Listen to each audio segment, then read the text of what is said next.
आऊंगी। अब देखिए, आप अभी ये कह रहे थे कि हम कोई फर्क नहीं पड़ता, पंडित जरूरी नहीं है किसी ब्राह्मण को कहा गया हो। आप लोग कह रहे हैं फर्क नहीं पड़ता। यहाँ खुद जो वेब सीरीज से जुड़े हुए लोग हैं वो खुद कह रहे हैं कि अच्छा ठीक है, भावनाएं आहत हो रही हैं, हम क्षमा मांगते हैं, हमने इसको गंभीरता से लिया। वो तो मान रहे हैं अच्छा ठीक है गलती हो गई, आप कह रहे हैं गलती नहीं हुई। नहीं नहीं, मैंने सरनेम पे कहा कि मेरे भैया, मैं दलित परिवार में पैदा हुआ, जी मेरे भाई के, मेरे बड़े भैया जो है उनके ससुर का सरनेम जो है यही है, जी दीक्षित ही है। तो सरनेम वगैरह मैटर अब नहीं करता है, चीजें बहुत बदल गई है। और जब आप घूसखोर में है तो आपको बुरा क्यों लगा? फिल्म मनोरंजन के लिए बनाया गया। देखिए देखिए, कोई कुम्हार को बुरा नहीं लग रहा है, खाम खा ब्राह्मण चोर की दाढ़ी में तिनका, आपको काहे भाई बुरा लगना? यादव को आपने क्रिमिनल दिखाया, लठैत दिखाया, मुसलमान को आप आतंकवादी दिखाते हैं, दलित आदिवासी को बेचारा दिखा देते हैं। समाज ने अब तक कहाँ इंटरप्ट किया है? आपको तो तुरंत जो है मिर्ची लग रही है। मिर्ची नहीं लगनी चाहिए, फिल्म को फिल्म के तरह देखे। आप देखिए, मनोज वाजपेयी इतने बड़े आर्टिस्ट हैं, इतने बड़े जो है, इतना बड़ा नाम है, खुद ब्राह्मण, आप समझ रहे हैं ना? वो खुद ब्राह्मण है। अब फिल्म के जो डायरेक्टर है वो खुद ब्राह्मण है, फिल्म से जुड़े हुए अधिकांश लोग ब्राह्मण है। अब खामखा कुछ लोग जो है ये ब्राह्मण और ये जाति की राजनीति करते हैं, उनको कुछ ना कुछ चाहिए पंगा लेने के लिए कि कहीं कहीं पंगा ले लें, फिल्म का नाम ये क्यों है, सीरीज का नाम ये क्यों है। इस बात का मुझे नहीं लगता कि कोई मतलब है।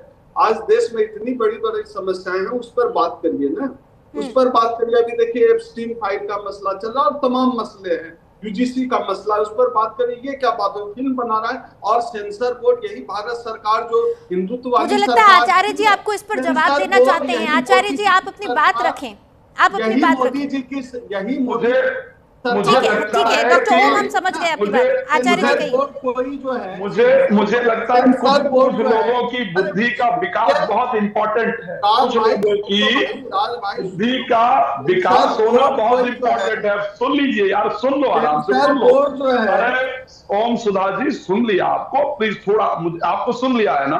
काफी देर से, करीब 5-7 मिनट से आपको बड़ा क्लियर सुन लिया है। अब थोड़ा शांति से मुझे सुनने की कोशिश कीजिए। मुझे हमेशा एक विषय लगता है कि कुछ लोगों का ना बुद्धि विकसित होने में बहुत टाइम लग जाता है। खैर, मैंने पहली बार ये सुना है कि नहीं साहब, कुम्हार के भी सरनेम में पंडित लगता है। खैर, मैं सम्मान करता हूं, और अगर उसके सरनेम में भी पंडित लगता है तो भी मुझे ऑब्जेक्शन है कि उसको भी घूसखोर नहीं कहा जा सकता। ये ध्यान रखिएगा, मुझे ऑब्जेक्शन है। अब मुझे नहीं पता कि मतलब, पहली बार तो मैं बिहार में भागवत करके आया हूं, बिहार में मैं रह करके आया हूं, बिहार के इलेक्शनों में मैंने पार्टिसिपेट किया है, लेकिन मुझे नहीं पता कि वहां पर किसी कुम्हार को पंडित कहा जाता हो। लेकिन फिर भी मैं कहूंगा, यदि कह रहे हैं, जो भी बैठे हैं ये कह रहे हैं कि साहब कुम्हार के नाम में पंडित है, तो मुझे वहां भी विरोध है, मुझे वहां भी ऑब्जेक्शन है कि कुम्हार के लिए भी इस प्रकार का शब्द प्रयोग नहीं किया जाना चाहिए। अब चलिए, अब दूसरे विषय पर आपको आ जाते हैं कि चोर की दाढ़ी में तिनका। मैं इनसे पूछता हूं, बोलिए, ऑन स्क्रीन कहवाइए कि यदि घूसखोर दलित कहा जाएगा तो आप एक्सेप्ट करेंगे? उनसे पूछिए कि अगर घूसखोर दलित नाम रखा जाएगा, घूसखोर दलित कहा जाएगा, तो क्या आप उसको एक्सेप्ट कर पाएंगे?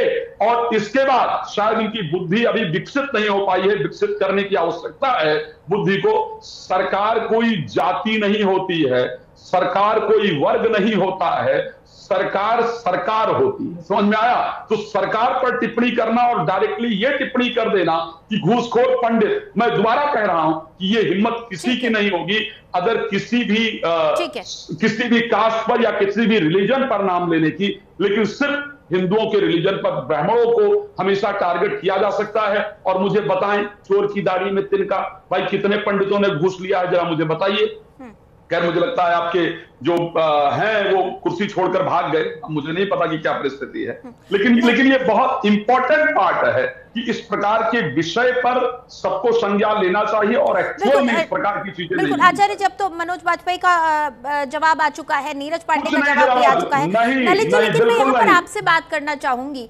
आपको नहीं लगता that we really need to think about it? Showbiz में बार बार ऐसी चीजें क्यों की जाती हैं? जो मेजॉरिटी है हमारे देश की, उसकी भावनाओं को क्यों आहत किया जाता है? चाहे आप ओ माय गॉड की बात कर ले, चाहे आप पीके फिल्म की बात कर ले, चाहे आप अब इस टाइटल की बात कर ले, पोंगा से लेकर आज बात घूसखोर तक आ गई है। आपको नहीं लगता कि सोच समझकर थोड़ा नाम लेना चाहिए? देखिए, शुरुआत में हम देखते आ रहे हैं, इसमें कोई गलत बयानी नहीं होगी कि अगर हम ये कहें कि वाकई पंडितों को, ब्राह्मणों को पहले कॉमेडी के लिए इस्तेमाल किया जाता था।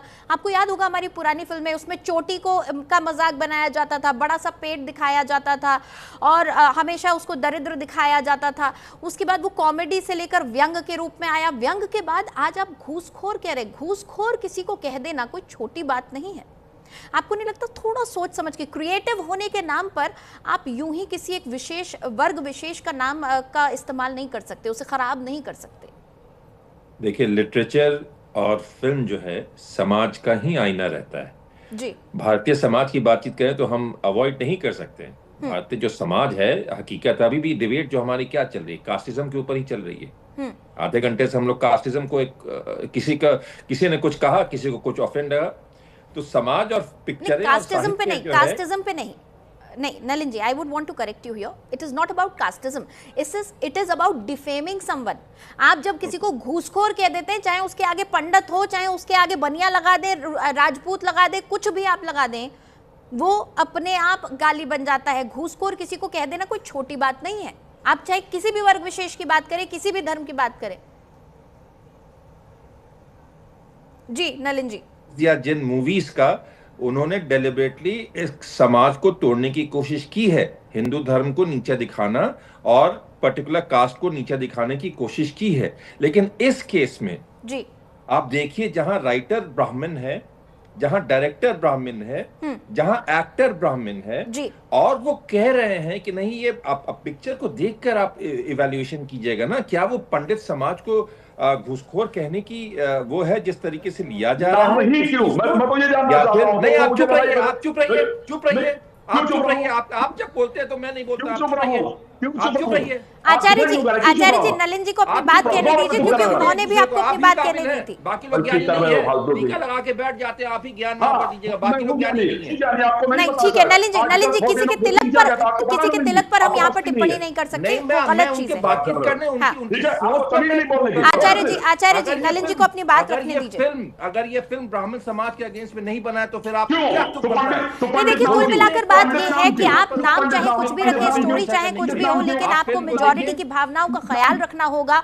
और क्योंकि बार बार इस तरह से भावनाएं आहत की जा रही है, इसीलिए आज ये सवाल खड़ा हो रहा है। और ये कोई पहली बार नहीं है जब किसी वेब सीरीज या फिल्म के नाम को, सीन को, किसी दृश्य को, रंग को लेकर कोई सवाल उठा हो। बहरहाल बहुत बहुत शुक्रिया नलिन जी हमारे साथ जुड़ने के लिए। आचार्य राज मिश्रा और डॉक्टर ओम, आप हमारे साथ जुड़े, बहुत बहुत धन्यवाद आपका। तो घूसखोर पंडित को लेकर घमासान लगातार जारी है, हालांकि सफाई भी पेश कर दी गई है। खुद मनोज वाजपेयी, जो इस फिल्म के लीड एक्टर हैं, प्रोटैगनिस्ट हैं, उन्होंने ये कह दिया है कि हमारी मंशा किसी को आहत करने की नहीं थी। ऐसे में अब सवाल ये उठता है कि क्या ये नाम बदला जाएगा या इसी नाम के साथ ये सीरीज आएगी, क्योंकि मांग तो साफ है, साधु संतों ने भी कह दिया है कि इसका नाम आपको बदलना ही होगा। एक छोटे से ब्रेक के लिए रुक रहे हैं, जल्द हाजिर होंगे।